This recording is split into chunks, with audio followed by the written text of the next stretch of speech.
Assalamualaikum warahmatullahi wabarakatuh. Salam sejahtera bagi kita sekalian. Shalom, salve, Om Swastiastu, Namo Buddhaya, Rahayu.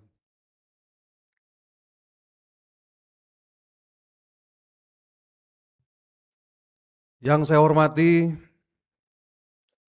Bapak Dr. Alwi Shihab, Menteri Luar Negeri Republik Indonesia tahun 1999-2001. Yang saya hormati Duta Besar Retno Marsudi, satu-satunya Ibu Menteri Luar Negeri. Menteri Luar Negeri Republik Indonesia periode 2014-2024, para mantan wakil Menteri Luar Negeri. Di dalam list saya ada Duta Besar Dino Patijalal, Duta Besar HM Fakhir, Bapak Pahala Mansuri, masing-masing wakil Menteri Luar Negeri tahun 2014, 2019, dan 2023-2024. A warm welcome home to all of you.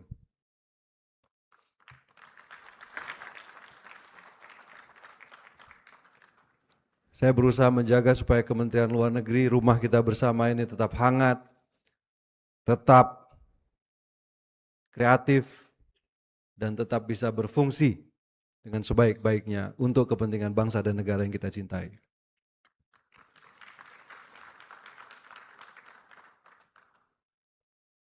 Bapak Budi Jiwandono,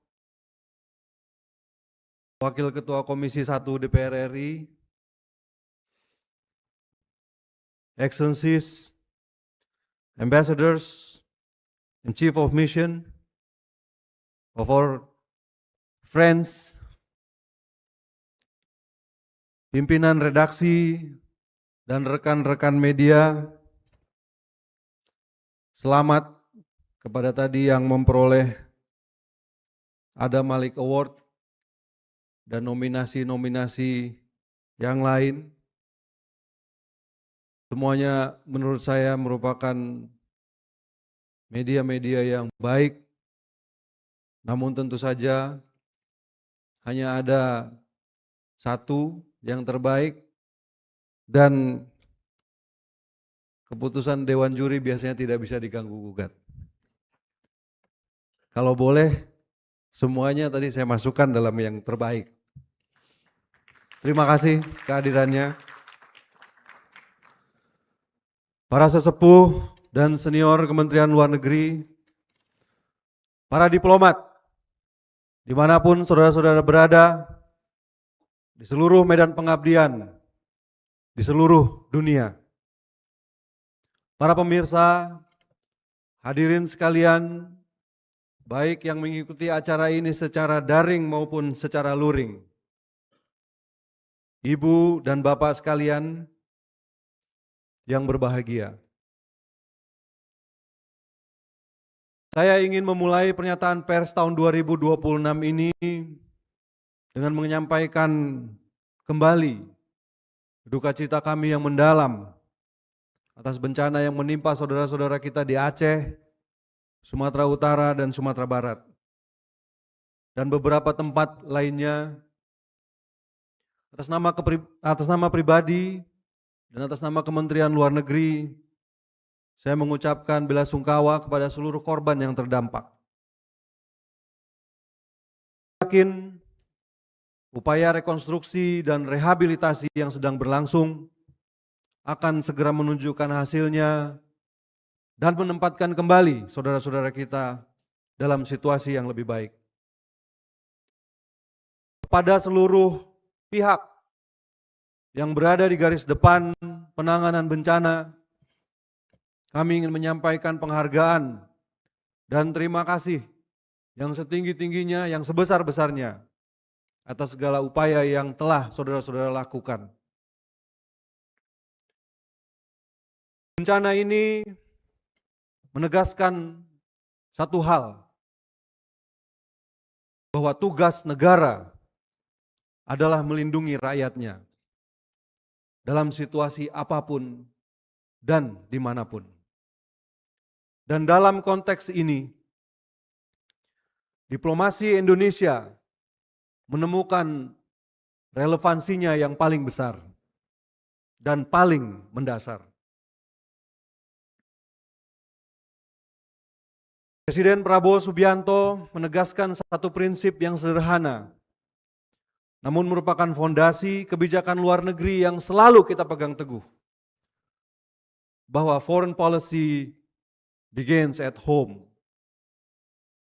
Diplomasi harus berangkat dari kebutuhan rakyat, dari kepentingan nasional, dan dari kewajiban negara untuk hadir dan melindungi. Diplomasi adalah sebuah instrumen negara untuk memastikan rakyat aman, sejahtera, dan terlindungi di tengah situasi dunia yang semakin tidak menentu. Hadirin Bapak Ibu yang saya hormati, mengawali tahun 2026 kita diingatkan kembali betapa rapuhnya tatanan dunia saat ini. Kepentingan nasional yang sempit mengalahkan keamanan bersama. Hukum internasional yang selama ini menjadi pagar stabilitas dunia sering disalahgunakan melalui pendekatan yang bersifat à la carte. Ketika aturan yang disepakati bersama dilanggar tanpa konsekuensi, maka yang runtuh bukan hanya satu aturan, melainkan kepercayaan terhadap aturan dan seluruh tatanan itu sendiri. Di saat yang sama, tata kelola global yang dibentuk untuk mengelola krisis semakin kesulitan mengejar realita yang terjadi.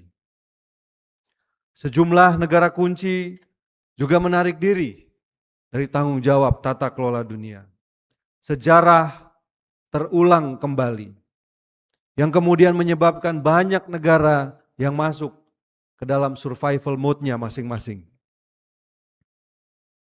Terakhir kali dunia mengalami gejala-gejala ini, Liga Bangsa-Bangsa kolaps, yang kemudian berujung pada pecahnya Perang Dunia Kedua.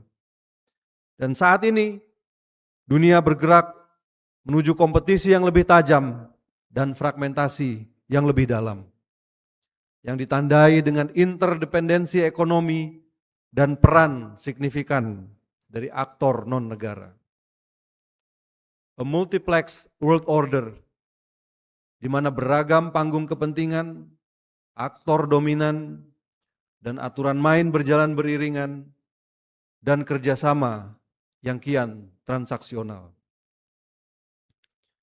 Saat ini kita hidup di ruang abu-abu yang berbahaya, di mana batas antara perdamaian dan perang tidak tegas dan tanpa celah untuk salah membaca situasi.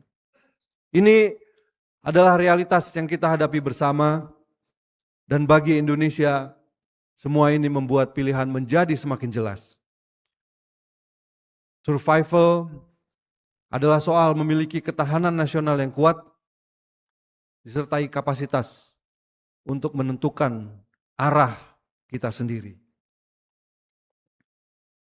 Politik luar negeri Indonesia yang bebas, aktif, tetap berangkat dari amanat konstitusi, yaitu melindungi segenap bangsa Indonesia, melindungi kepentingan nasional, dan ikut melaksanakan ketertiban dunia. Namun dengan cara yang tidak bisa statis. Pertanyaannya bukan lagi berpihak kemana, melainkan bagaimana memperkuat ketahanan nasional dan mampu menentukan arah sendiri. Dalam situasi ini, negara yang tidak punya strategi akan terseret dan negara yang tidak punya ketahanan akan menjadi objek. Dan Indonesia tentu saja tidak boleh berada di posisi itu. Kita harus melihat dunia apa adanya, keras, kompetitif, dan semakin tidak terprediksi. Oleh karena itu, diplomasi kita harus dibangun atas kesiapsiagaan, kewaspadaan, dan realisme. Kita harus mampu memiliki kemampuan menahan tekanan, mengelola resiko, beradaptasi untuk bangkit lebih kuat. Sebuah ketahanan yang bersifat dinamis, karena ancaman tidak lagi datang dalam bentuk tunggal dan krisis tidak datang satu persatu. Dinamika di luar negeri cepat atau lambat akan terasa dalam kehidupan kita sehari-hari. Ketika harga bahan pokok naik karena rantai pasok global terganggu, itu adalah persoalan politik luar negeri. Ketika teknologi baru melebarkan ketimpangan akses pendidikan dan pekerjaan, itu juga politik luar negeri. Dan ketika situasi keamanan memburuk di suatu wilayah, warga negara Indonesia di luar negeri hanya berharap satu hal, merasakan kehadiran dan perlindungan negaranya, dan tentu saja itu juga adalah politik luar negeri. Ketahanan ini tidak bisa dipinjam. Ketahanan ini harus dibangun dari dalam, karena di dunia yang tidak pasti, hanya negara yang kuat di dalam yang akan memiliki daya tawar di luar.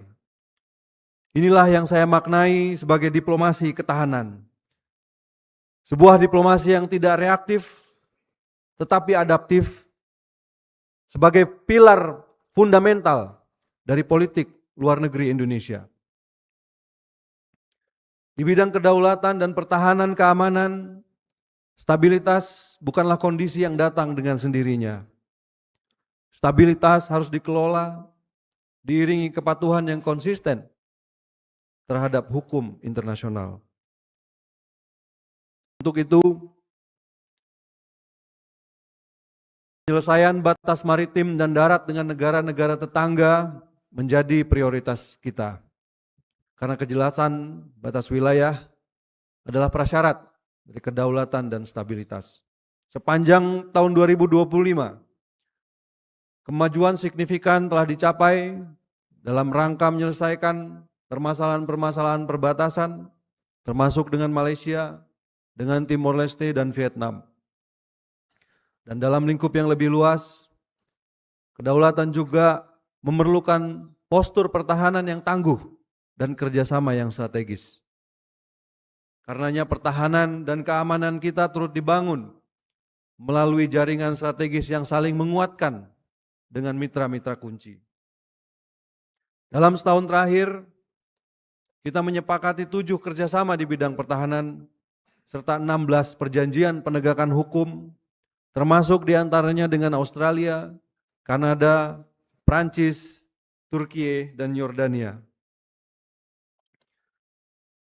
Kita juga membentuk kemitraan strategis dengan Rusia dan Thailand, serta kemitraan strategis komprehensif dengan Vietnam. Berbagai kesepakatan ini adalah komitmen untuk memperdalam kepastian kerjasama dan interoperabilitas.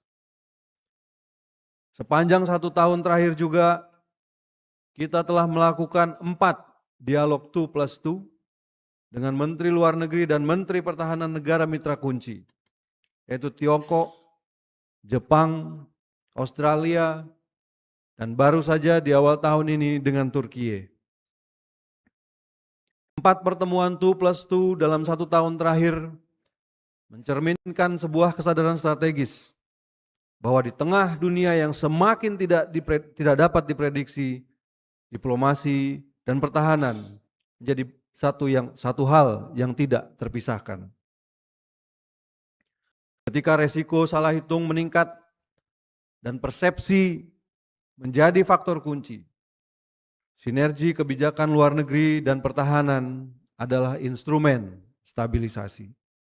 Dan bagi Indonesia, ketahanan tidak dibangun dengan unjuk kekuatan, tetapi melalui kepastian, pencegahan, dan membuka ruang-ruang dialog. Ibu dan Bapak yang saya hormati, salah satu ciri yang paling menonjol dari dunia saat ini adalah semakin kaburnya batas antara ekonomi dan keamanan.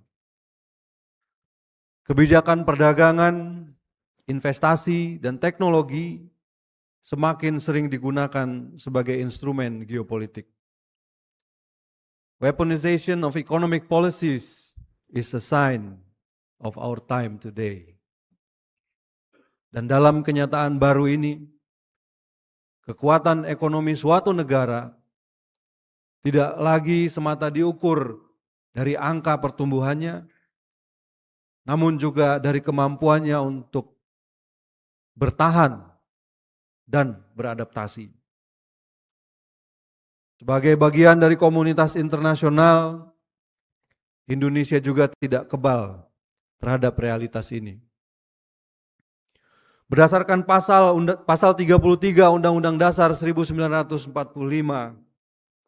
diplomasi ekonomi diarahkan untuk pertumbuhan dan juga ketahanan ekonomi nasional. Dalam konteks ini, saya menegaskan bahwa diplomasi ekonomi menjadi inti dari diplomasi yang Indonesia lakukan.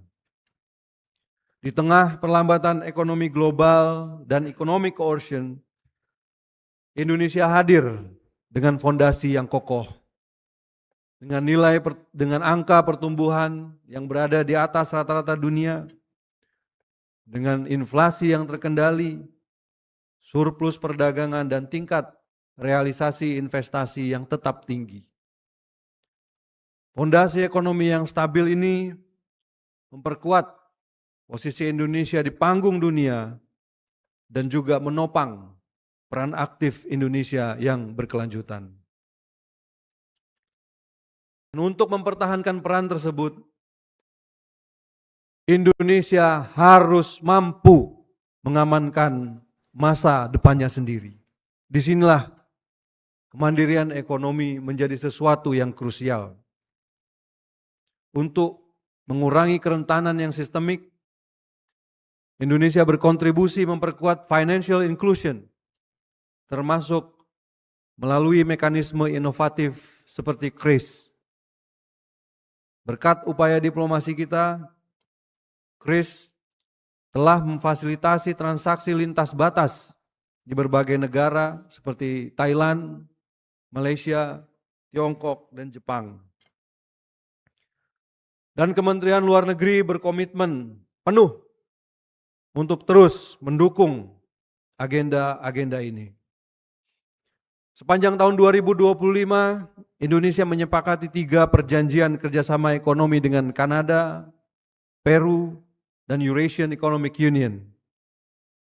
Kita juga akan menyelesaikan CEPA dengan Uni Eropa, Preferential Trade Agreement dengan Mauritius, dan memastikan implementasi upgrade ASEAN-China Free Trade Agreement 3.0 dan Indonesia-Japan Economic Partnership Agreement, serta mendorong kerjasama perdagangan dengan mitra-mitra baru di wilayah Afrika seperti Rwanda. Diversifikasi mitra ini dilakukan dengan satu kesadaran untuk mengurangi resiko atau de-risking dari gejolak dan perlambatan ekonomi yang dihadapi oleh mitra-mitra tradisional, termasuk seperti yang kita lakukan pada saat kita bergabung dengan BRICS. Kita juga mendorong pengembangan industri nasional yang berkelas dunia melalui investasi yang ditopang dengan ease of doing business. Pada akhir tahun lalu, Kementerian Luar Negeri telah menandatangani nota kesepahaman dengan Kementerian Perindustrian dan Himpunan Kawasan Industri. Dengan kesepahaman ini diharapkan upaya perwakilan-perwakilan Republik Indonesia dalam mengundang dan menarik arus investasi ke dalam negeri akan menjadi lebih terarah, lebih efisien bagi para calon investor. Yang keseluruhannya merupakan bagian dari diplomasi ekonomi yang berorientasi pada value creation guna mendukung pertumbuhan ekonomi seperti yang sudah ditargetkan oleh Presiden Prabowo Subianto. Tentunya kita memerlukan strategi yang jelas dan dukungan internasional yang kuat. Dukungan institusional yang kuat. Atas dasar inilah saya menginisiasi pembentukan Direktorat Jenderal Hubungan Ekonomi dan Kerjasama Pembangunan untuk menegaskan peran Kementerian Luar Negeri sebagai strategic enabler dan dalam melakukan debottlenecking berbagai isu ekonomi yang krusial. Sehingga dengan demikian diplomasi ekonomi Indonesia dapat menjadi aksi kolektif yang terukur dan terarah dalam memperjuangkan kepentingan nasional.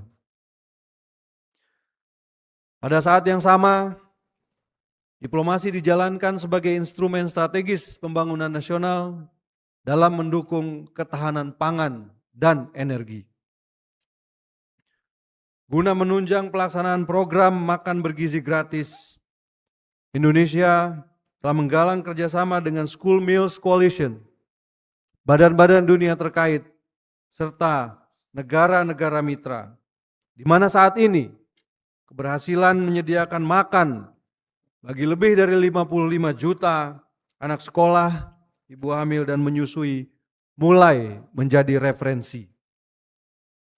Dan lebih dari sekedar kebijakan sosial, program makan bergizi gratis adalah kesadaran politik bahwa pembangunan manusia menjadi tumpuan kekuatan nasional Indonesia.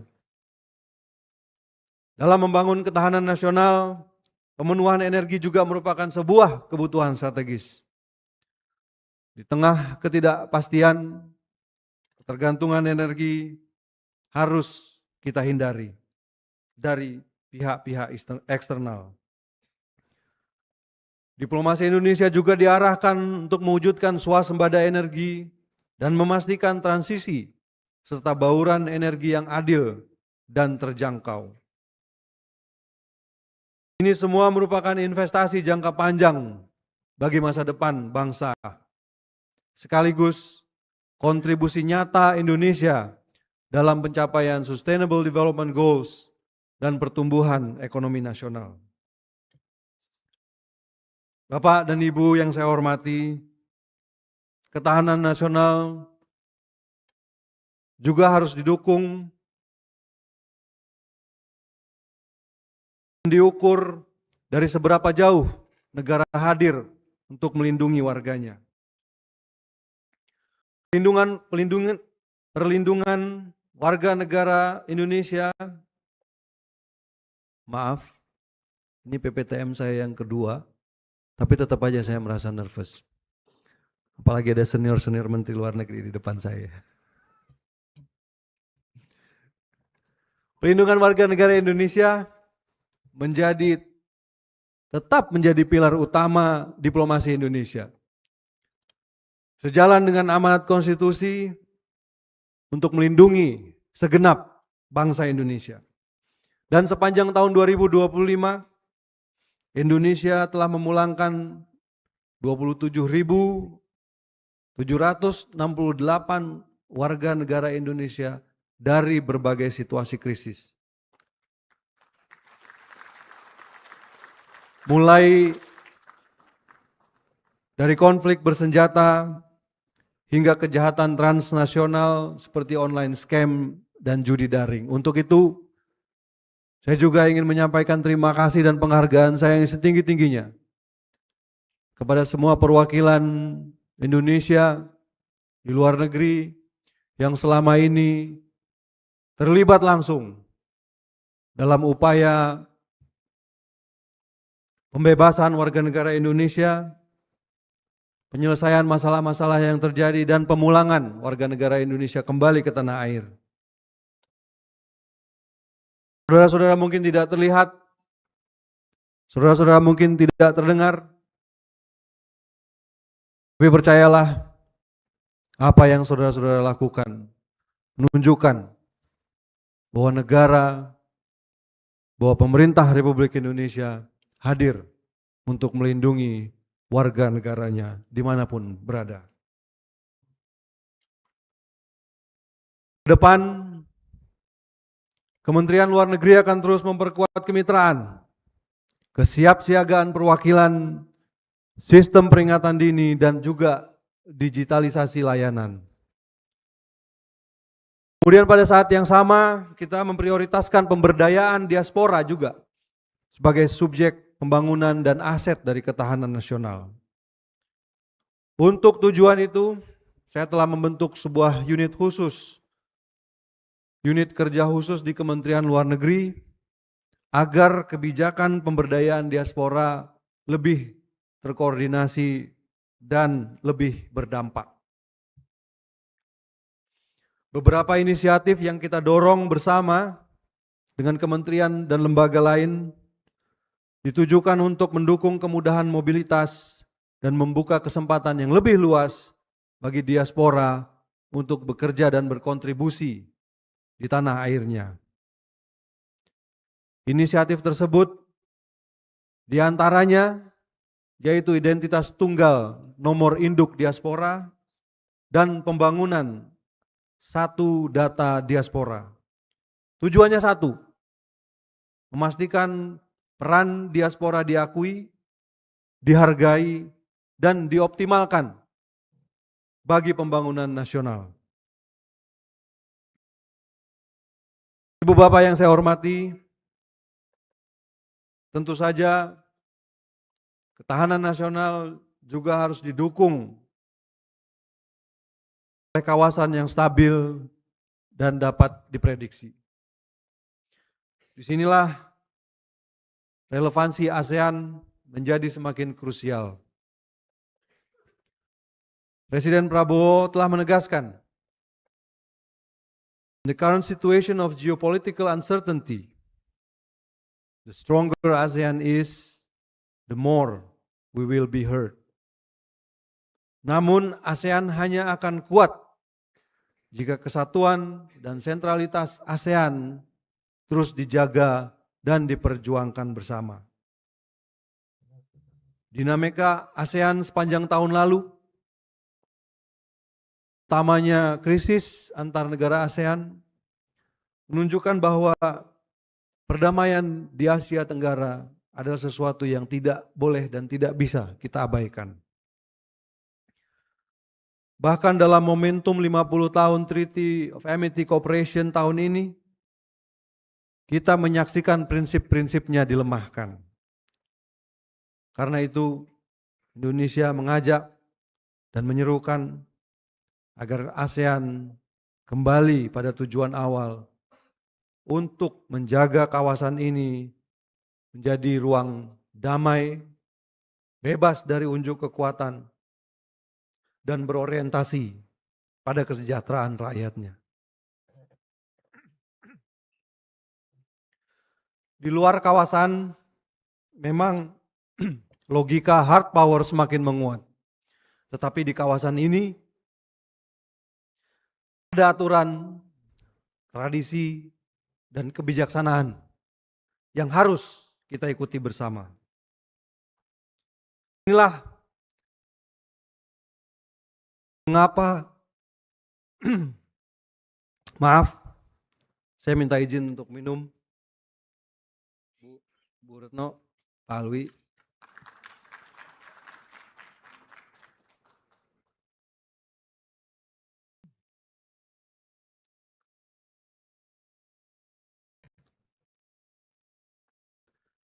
Saya lanjutkan. Inilah mengapa kemudian Indonesia melihat ASEAN sebagai mekanisme kolektif yang efektif untuk mengelola perbedaan dan mencegah rivalitas berubah menjadi konfrontasi. Untuk mempertebal ASEAN Centrality, relevansi ASEAN Outlook on the Indo-Pacific perlu ditegaskan kembali sebagai suatu kerangka pengelolaan kawasan yang inklusif dengan ASEAN memegang kendali atas arah dan tata kelola kawasannya sendiri. Dan Indonesia siap bersinergi erat dengan keketuaan Filipina untuk memastikan kesinambungan agenda dan keberlanjutan inisiatif kawasan, termasuk penyelesaian Code of Conduct di Laut China Selatan yang sejalan dengan UNCLOS. Terkait Myanmar, Indonesia selalu konsisten mendorong penyelesaian yang berkelanjutan dan legitimate, bukan sekedar solusi instan yang justru memperdalam fragmentasi. Kita menyadari bahwa perkembangan situasi termasuk pelaksanaan pemilu di Myanmar menuntut pendekatan yang beyond business as usual. Koridornya adalah menciptakan ruang dialog yang inklusif dan membuka jalan bagi rekonsiliasi nasional. Dan Indonesia terus melakukan pendekatan ini melalui berbagai engagement dengan para pemangku kepentingan, termasuk dengan berbagi pengalaman secara konstruktif. Untuk itu, saya ingin mengucapkan terima kasih kepada Wakil Menteri Luar Negeri, Bapak Arif Hafaz Hugroseno, yang terus secara aktif memonitor perkembangan khusus untuk isu ini. Di Pasifik, Indonesia tidak sekedar hadir karena geografi atau kedekatan sosial budaya, tetapi karena pilihan strategis. Indonesia adalah bagian dari Pasifik, dan Pasifik adalah ruang strategis bagi Indonesia. Kedekatan ini kita bangun sebagai kemitraan by choice, berorientasi masa depan dan selaras dengan 2050 Strategy for the Blue Pacific Continent. Ibu dan Bapak yang saya hormati, sebagai Menteri Luar Negeri, saya mendengar langsung pertanyaan di banyak meja perundingan multilateral. Ketika aturan sering dilanggar dan keputusan terlambat, apa manfaat multilateralisme bagi Indonesia? Ini adalah sebuah pertanyaan yang sah dan Indonesia tidak menghindarinya. Kita semua melihat sendiri bagaimana multilateralisme hari ini berada di bawah ancaman serius. Bukan karena nilai dasarnya yang keliru, tetapi karena arsitekturnya tertinggal dari realitas geopolitik, ekonomi, dan keamanan yang bergerak jauh lebih cepat. Dari pengamatan itu menjadi jelas bahwa multilateralisme adalah instrumen strategis untuk memperluas ruang bertindak di tengah menguatnya logika hard power dan memastikan survival tidak menjadi zero sum game. Indonesia tidak akan menggantungkan kepentingan nasional pada multilateralisme yang tidak bekerja. Namun Indonesia juga tidak akan menyerahkan masa depannya pada dunia tanpa aturan. Kita akan tetap berada di dalam sistem sambil mendorong perubahan dari dalam. Komitmen ini kita wujudkan secara konkret. Sepanjang tahun 2025, Indonesia mengikuti 10 pencalonan penting di berbagai organisasi internasional dan seluruhnya berhasil kita menangkan.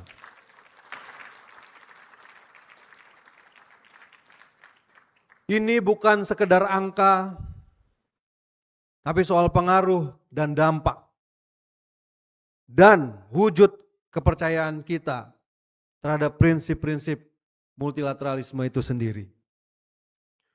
Mulai tahun 2026, Indonesia memegang berbagai peran kepemimpinan penting. Indonesia melalui Badan Pemeriksa Keuangan Republik Indonesia menjadi satu dari 3 negara anggota Dewan Auditor PBB periode 2026-2032. Dan ini bertepatan dengan momentum reformasi PBB. Pada 8 Januari yang lalu, Indonesia resmi terpilih sebagai Presiden Dewan HAM PBB tahun 2026. Ini juga merupakan sebuah mandat yang akan kita jalankan secara imparsial, transparan, dan konstruktif. Di berbagai forum teknis, Indonesia juga memastikan kepentingan nasional diperhitungkan.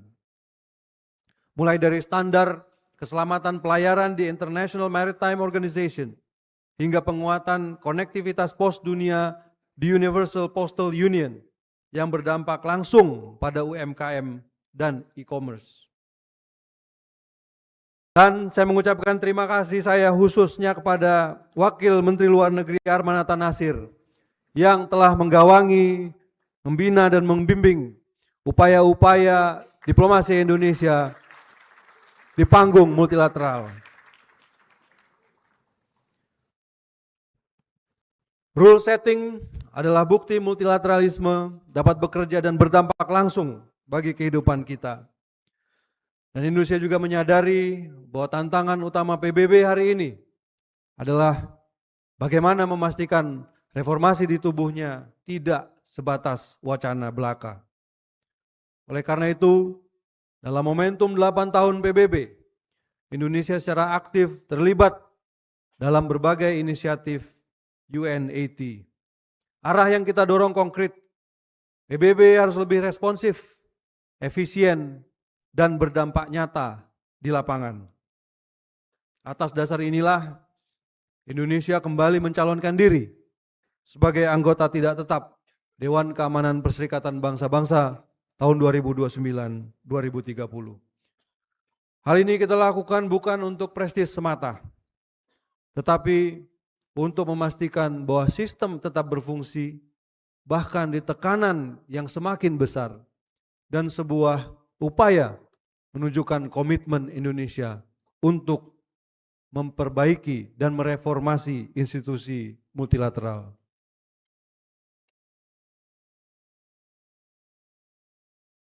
Kita juga menyadari satu hal penting, bahwa di dunia yang multipleks, multilateralisme hari ini adalah sebuah ekosistem arena yang bertahan karena diperkuat oleh berbagai platform.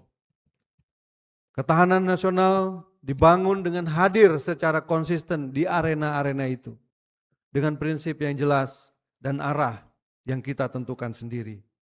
Karena itu, Indonesia aktif di BRICS, G20, APEC, OKI, dan berbagai forum strategis lainnya. Bukan untuk memilih kubu, tetapi untuk menjembatani kepentingan dan memperluas ruang strategis bagi Indonesia. Because resilience is built through networks, not isolation. Keterlibatan Indonesia di BRICS dan proses menuju OECD tidaklah saling meniadakan. Keduanya mencerminkan satu pendekatan yang sama, yaitu strategic diversification yang konsisten dengan politik luar negeri bebas aktif. Pendekatan yang sama pula mendasari fokus Indonesia pada keketuaan D8 periode 2026-2027 dengan agenda yang lebih delivery oriented. Memperkuat perdagangan intra D8, ketahanan pangan dan energi, serta kerjasama ekonomi biru, sains, dan teknologi. Fokusnya jelas, jobs, growth, and resilience. Di tengah dunia transaksional, D8 memberi ruang bagi the Global South untuk berkolaborasi dan membangun ketahanan bersama. Cara pandang ini juga membentuk engagement Indonesia dengan dunia Islam. Bagi Indonesia, dunia Islam adalah mitra kunci yang perlu dikelola secara fokus, terencana, dan lintas sektor. Pendekatan ini berangkat dari pengalaman Indonesia sebagai negara dengan populasi muslim terbesar dengan rekam jejak moderasi yang sangat kuat, di mana modalitas ini memberi Indonesia kredibilitas sekaligus tanggung jawab untuk membentuk kerjasama dengan dunia Islam secara lebih substantif. Oleh karena itu saya juga mengucapkan terima kasih kepada Wakil Menteri saya Bapak Dr. Anies Mata yang secara khusus mengawaki diplomasi Indonesia dengan dunia Islam. Ibu Retno, Pak Alwi, saya melaporkan, saya punya 3 wakil menteri, terus terang saja momen-momen seperti ini kita baru bisa ketemu.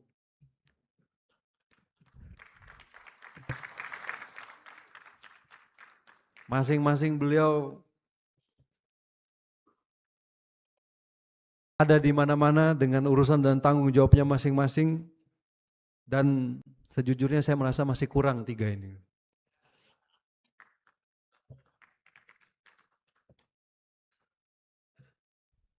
Saya nggak tahu apakah kalau saya minta nambah diizinkan oleh Pak Presiden. Karena itu Kementerian Luar Negeri kemudian dengan langkah-langkah dan upaya-upaya yang dilakukan oleh Bapak Wakil Menteri Luar Negeri Anies Mata menyusun peta jalan kerjasama dengan dunia Islam yang merupakan satu contoh kerangka kebijakan yang lebih terstruktur, berjangka panjang dan berorientasi hasil. Diplomasi Indonesia di dunia Islam juga kita terjemahkan dalam langkah konkret. Dan langkah konkret ini merupakan cita-cita yang selama ini diharapkan oleh Bapak Presiden, yaitu terwujudnya sebuah inisiatif Kampung Haji Indonesia di Mekah sebagai bagian dari penguatan kapasitas negara sebagai bentuk dan wujud dari kehadiran negara dalam meningkatkan kualitas layanan dan fasilitas bagi jemaah haji dan umroh Indonesia. Namun tentu saja dinamika dunia Islam hari ini tidak hanya berkaitan dengan kerjasama dan pelayanan. Di sejumlah kawasan krisis masih berlarut tanpa ada upaya yang nyata terlihat untuk menghentikannya. Dan Gaza adalah contoh dari kenyataan pahit tersebut. Presiden Prabowo Subianto memberikan perhatian yang sangat besar terhadap isu ini. Arahan beliau jelas bahwa Indonesia tidak boleh diam ketika kemanusiaan dilanggar secara terang-terangan. Dan sejak awal, Indonesia memilih terlibat secara aktif dalam berbagai upaya internasional, termasuk menjadi co-chair working group yang menghasilkan New York Declaration dan terlibat dalam mendorong implementasi dari Sharm el-Sheikh Peace Summit. Dalam konteks inilah, Indonesia juga berperan aktif dalam pembahasan International Stabilization Force atau ISF sebagai langkah transisional untuk memastikan gencatan senjata secara permanen terjadi dan juga membuka akses bagi bantuan kemanusiaan di Gaza. Namun ISF ini merupakan instrumen sementara.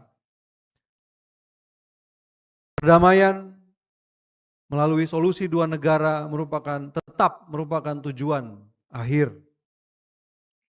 Karena bagi Indonesia, kemerdekaan dan kedaulatan Palestina adalah bagian dari amanat konstitusi yang harus kita perjuangkan. Dan bagi saya pribadi, Palestina menjadi pengingat bahwa diplomasi tidak boleh kehilangan nuraninya. Diplomasi Indonesia akan selalu hadir dengan prinsip dan keberanian dalam setiap langkah menuju Palestina yang damai dan merdeka. Bapak Ibu yang saya hormati, Di tengah dunia yang bergerak semakin cepat, sumber kerentanan tidak hanya datang dari konflik terbuka. Ketahanan menuntut kepekaan, membaca perubahan, kecepatan beradaptasi, dan kemampuan membentuk ruang sebelum resiko berubah menjadi krisis. Salah satu arena yang semakin menentukan ketahanan nasional adalah new and emerging technologies. Kecerdasan artifisial, ruang siber, dan teknologi dual use juga telah mengubah landscape kekuatan global. Di hadapan Dewan Keamanan PBB, saya menekankan bahwa teknologi seperti kecerdasan artifisial harus tetap menjadi servant of humanity, never its master. Dan bagi Indonesia, alih-alih sebuah isu teknis, hal ini merupakan sebuah isu strategis. Diplomasi harus hadir sebagai penjaga kepentingan nasional di ruang global yang baru dan memastikan Indonesia ikut menentukan rules of the game. Seluruh upaya berpangkal pada satu kebutuhan, yaitu kapasitas diplomasi yang jauh lebih siap, lebih tangguh, dan lebih profesional. Oleh karena itu, penguatan infrastruktur diplomasi menjadi sebuah keniscayaan. Dan ini bukan merupakan sebuah agenda administratif, tetapi merupakan investasi dari ketahanan nasional. Di dunia yang bergerak di dalam survival mode, negara yang lambat, rapuh, atau tidak siap akan terpinggirkan. Dan dalam konteks ini, diplomat Indonesia adalah steward of national resilience yang menentukan arah diplomasi bagi perwujudan ketahanan nasional. Karenanya penguatan infrastruktur diplomasi difokuskan pada peningkatan kapasitas sumber daya manusia, dukungan sarana dan prasarana, kepastian kerangka hukum, serta transformasi digital. Di atas semua itu, tentu saja kesejahteraan dan dukungan operasional bagi jajaran di pusat dan perwakilan menjadi perhatian langsung saya sebagai Menteri Luar Negeri. Mulai dari penyesuaian penghasilan pegawai setempat di perwakilan, hingga perhatian pada kebutuhan kesehatan dan pendidikan pegawai Kemlu dan keluarganya. Pada masa pemerintahan ini, Kementerian Luar Negeri akan menjalankan transformasi manajemen sumber daya manusia yang fundamental, yang mencakup sistem pendidikan, pengembangan kapasitas, dan juga pola karir pegawai. Dan untuk menjaga kesinambungan, Kementerian Luar Negeri telah menyusun peta jalan postur diplomasi tangguh menuju Indonesia Emas 2045 sebagai arah jangka panjang diplomasi Indonesia yang tangguh, modern, dan adaptif.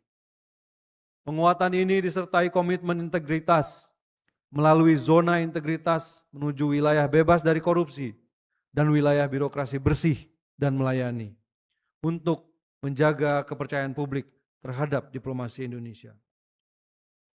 Ibu dan Bapak yang saya hormati, seluruh capaian diplomasi Indonesia tentunya hanya dapat diwujudkan melalui dukungan dan sinergi dari banyak pihak. Saya menyampaikan apresiasi kepada seluruh diplomat Indonesia dan keluarganya, dan juga keluarga besar Kementerian Luar Negeri, baik di pusat maupun perwakilan, yang telah bekerja secara tulus dan profesional, seringkali dalam senyap. Saya memahami di balik setiap tugas diplomasi ada resiko, pasti ada pengorbanan pribadi dan keluarga. Namun komitmen kita jelas, negara akan terus hadir untuk melindungi dan memperkuat para pejuang diplomasi Indonesia.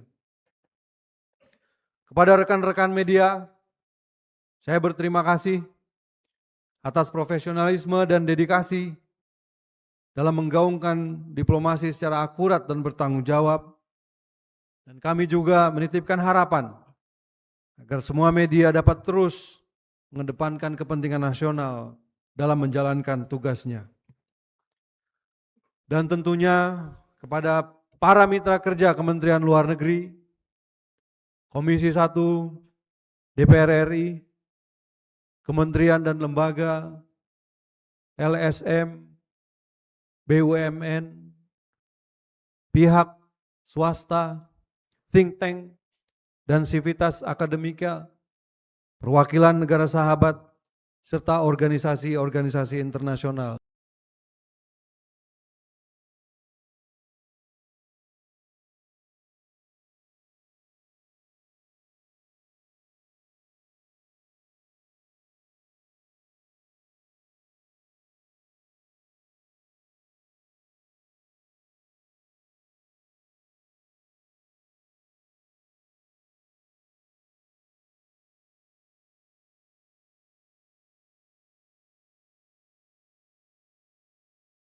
Sekali lagi saya mengucapkan terima kasih. Saya kira cukup istirahatnya. Sekali lagi terima kasih atas pelaksanaannya. Dan sebagai penutup, saya ingin mengucapkan selamat tahun baru 2026 dengan kerjasama dan kepercayaan semua pihak. Saya yakin diplomasi Indonesia akan terus kokoh, membawa harapan, menumbuhkan optimisme, dan memperjuangkan perdamaian. Terima kasih. Wassalamualaikum warahmatullahi wabarakatuh. Shalom, salve, Om Shanti, Shanti, Shanti Om, Namo Buddhaya, Rahayu.